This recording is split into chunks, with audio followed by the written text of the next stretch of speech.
Hey, Coach Laura coming at you. Welcome to my kitchen. Today we are baking. We are going to make some aKicked-Up banana cake. Okay, so let's dive in.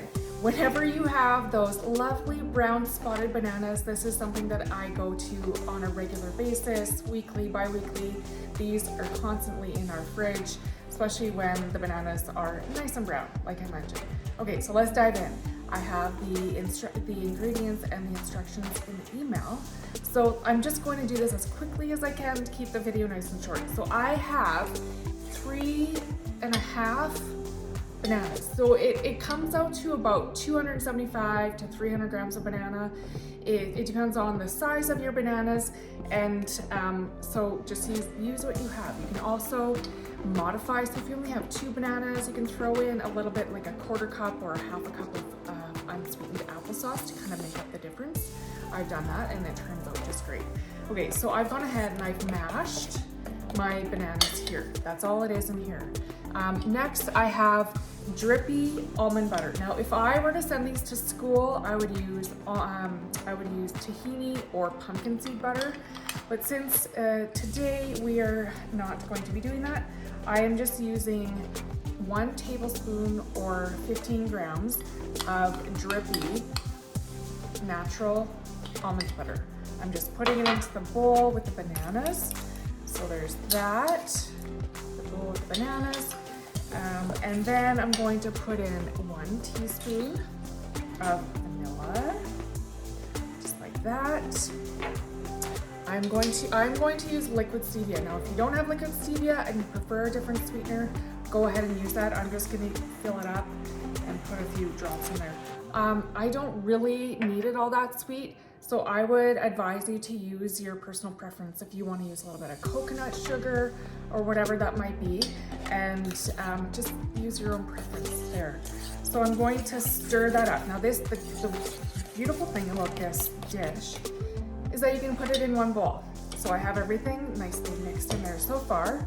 Next, I am going to put 1 tablespoon of apple cider vinegar, and you're probably thinking, well, that doesn't sound very good. But it will help to make it a little bit more fluffy when I add the baking soda along with the dry ingredients.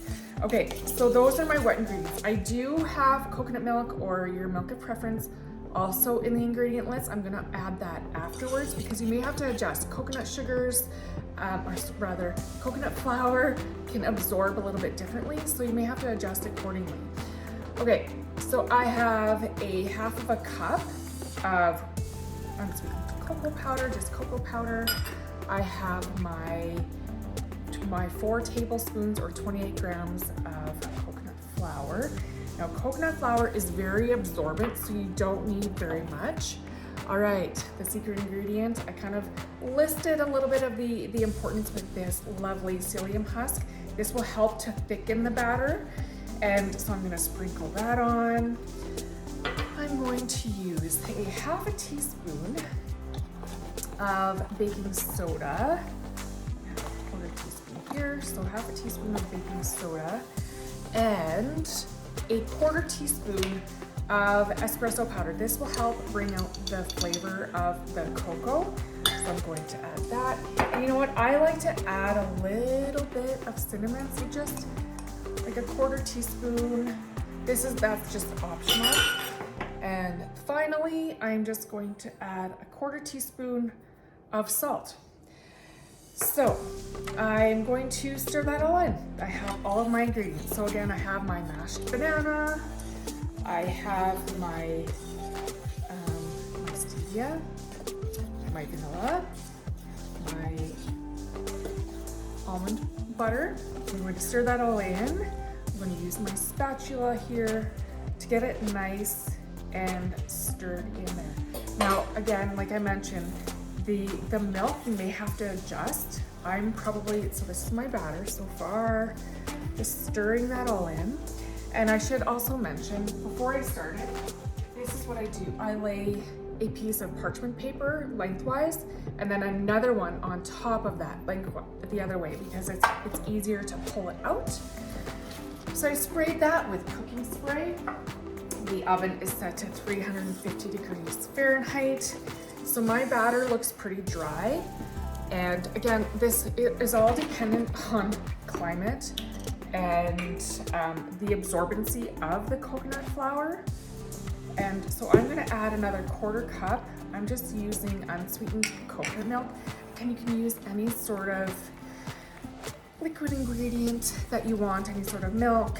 You can substitute water if you want, and stirring that all in so there aren't any clumps. Are okay because the banana is going to be a little bit clumpy, and that is totally fine. Now, optional, you can add some mini chocolate chips to the batter. You can add it on top if you like.